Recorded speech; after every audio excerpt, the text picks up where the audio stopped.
c'est magnifique d'être passionné comme Michel Moreau. En tout cas, vous l'aurez compris, le comeback 1968 d'Elvis Presley sera le happening de 2018, 50 ans après, n'est-ce pas?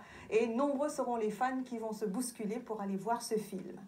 À présent, sur un tout autre registre, nous allons à la rencontre de Kay Da'al. Elle porte plusieurs casquettes, dont celle de conseillère spirituelle, une rencontre en toute zénitude. La pluie, l'amour, le vent, vibration, émotion. Je vous propose une rencontre avec Kay Da'al. Et je lui demanderai de se présenter elle-même. Kay, bonjour. Bonjour Anita. Alors, je ne vais pas vous qualifier de thérapeute parce que ce serait trop étriqué. Mais Toujours. Dites-nous. On en a beaucoup parlé de cet enfermement dans une boîte.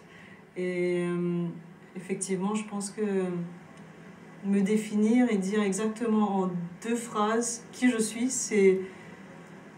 ça rétrécit. Donc j'ai toujours besoin de cet espace. Et pour moi, de vous définir qui je suis, c'est assez complexe. Ça a toujours été d'ailleurs.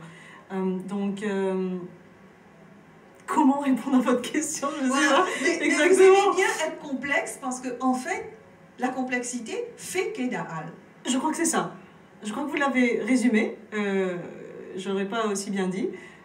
Mais bon, on a quand même besoin d'avoir des petites définitions, des petites pierres qui nous illuminent pour nous faire comprendre qui on est, qui on n'est pas. Je suis là. Moi, pour moi, c'est vivre. Pour moi, c'est me remplir des contacts, des gens, des personnes autour de moi. Et c'est comme ça que je vis, que je suis. Dans un cadre plus professionnel, pour répondre à cette question, oui, j'ai fait de la thérapie. Je suis consultante depuis pas mal d'années dans le monde du spa. Donc, je suis formatrice aussi. Donc, j'ai fait pas mal de formations au niveau des hôtels 5 étoiles, 4 étoiles à Maurice. Aussi sur le plan international, où j'ai fait du consultanat dans le monde du spa, donc de tout ce qui est massage, thérapie. J'ai un dada pour la réflexologie plantaire qui me parle. Quand je vois un pied, je dis toujours, le pied est au corps ce que le poème est au roman. Donc un poème, c'est un extrait vraiment de la vie en général. Et le pied, pour moi, il me parle. Il me parle, il me dit des choses sur les gens. Donc c'est pour ça que j'aime beaucoup la réflexologie. Ça, c'est une partie de ma vie. L'autre partie qui prend de plus en plus d'espace, c'est tout ce côté énergétique. Donc on a beaucoup parlé, je pense, du Reiki, du pranic healing, de tout ça. Mais au-delà de tout ça, c'est la méditation. C'est vraiment tout le monde subtil, le monde des énergies, le monde de la vibration, vous l'avez dit au départ, le monde du sonore, le monde presque invisible. Ou le monde invisible, tout simplement. Et le monde physique en a bien besoin. Et le monde physique, en fait, non seulement il en a besoin, mais on oublie que ce monde invisible, ce monde subtil, fait partie intégrante de notre monde physique, et on l'a oublié. Totalement, on l'a oublié. On vit dans un monde tellement visuel, tellement sonore, tellement tactile, qu'on oublie qu'en fait, on est beaucoup plus que ça. On est beaucoup plus que ce qu'on voit et ce qu'on touche. Et vous tablez donc sur le sensoriel? Beaucoup plus. Maintenant, beaucoup plus. Alors, bien sûr, on a besoin de relationner avec les gens, on a besoin d'avoir du visuel, on a besoin d'avoir tout ce monde physique autour de nous, mais on a besoin de se reconnecter. De se ressourcer. Tout à fait. La reconnexion, c'est se connecter à nouveau, parce qu'on a été à un certain moment de notre vie connecté. Et au fur et à mesure qu'on évolue dans le monde, je dis bien dans le monde, dans la société, on se déconnecte de cette source. Et petit à petit, on prend conscience à nouveau qu'il nous manque quelque chose. Quand on a tout vécu, il nous manque quelque chose. Alors pour vous, ce retour aux sources, Kay Da'al, il signifie non pas se retirer du monde, mais vous organisez des retraites. J'organise des retraites, oui. Des retraites à Maurice, des retraites à l'étranger. On a fait quelques retraites déjà intéressantes. On a été au Kerala, dans le sud de l'Inde. Ça a été un magnifique voyage, une découverte, un partage. Parce que c'est donner, c'est recevoir. C'était magique. On a découvert l'Inde sous une forme j'avais beaucoup entendu parler de l'Inde, bien sûr. L'Inde millénaire, l'Inde ceci, l'Inde pas propre, l'Inde sous toutes ses facettes. Et puis on est allé, on a découvert l'Inde. Et le Kerala n'a rien à voir avec tout ce que j'ai entendu de l'Inde. C'est un pays magique, des êtres extraordinaires, une philosophie, en 3 mots, c'est impossible. L'Inde en elle-même, c'est la matrice, c'est tout. C'est tout. C'est la source. Mais le sud de l'Inde, le Kerala particulièrement, c'est très inspirant. Alors le Kerala, j'étais très impressionnée parce que Kerala, déjà 100% de personnes qui sont lettrées.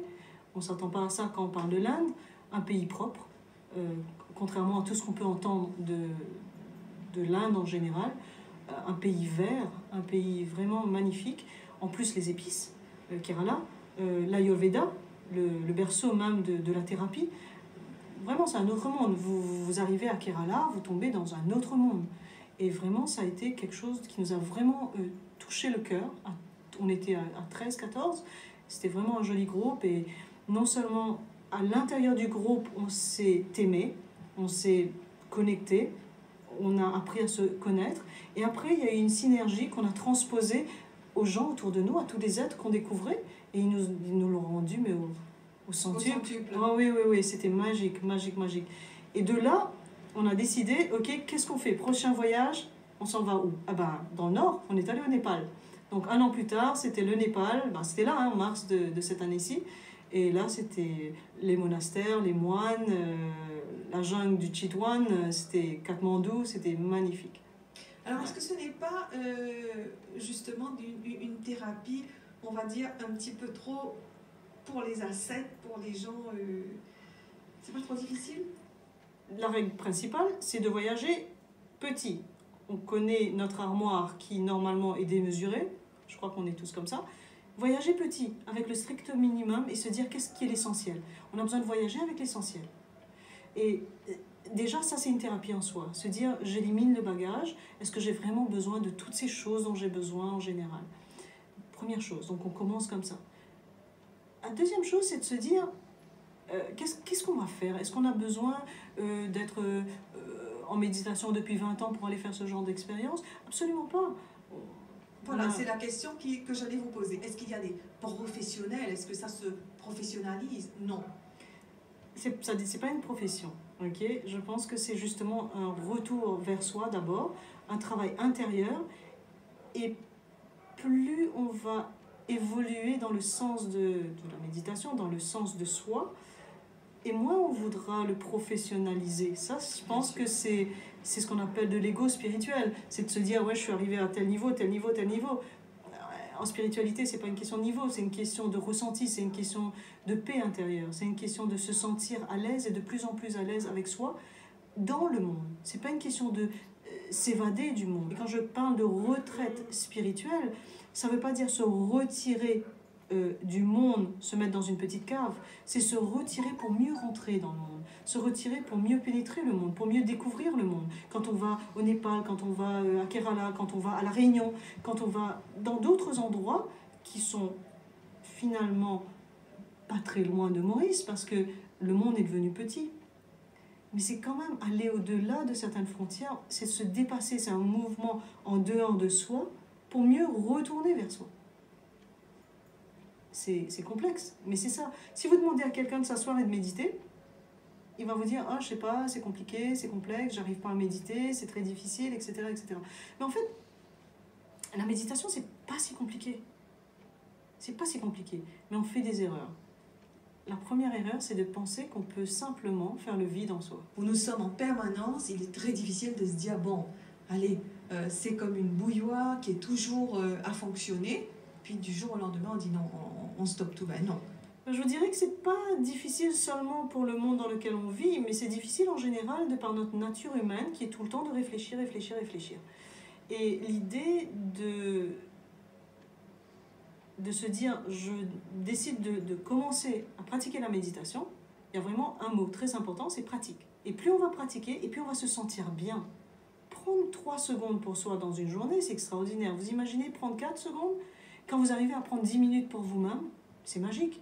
Et après, vous arrivez tout simplement à vivre dans un état méditatif. C'est-à-dire, vous n'êtes plus en train de prendre une tranche de votre journée pour vous.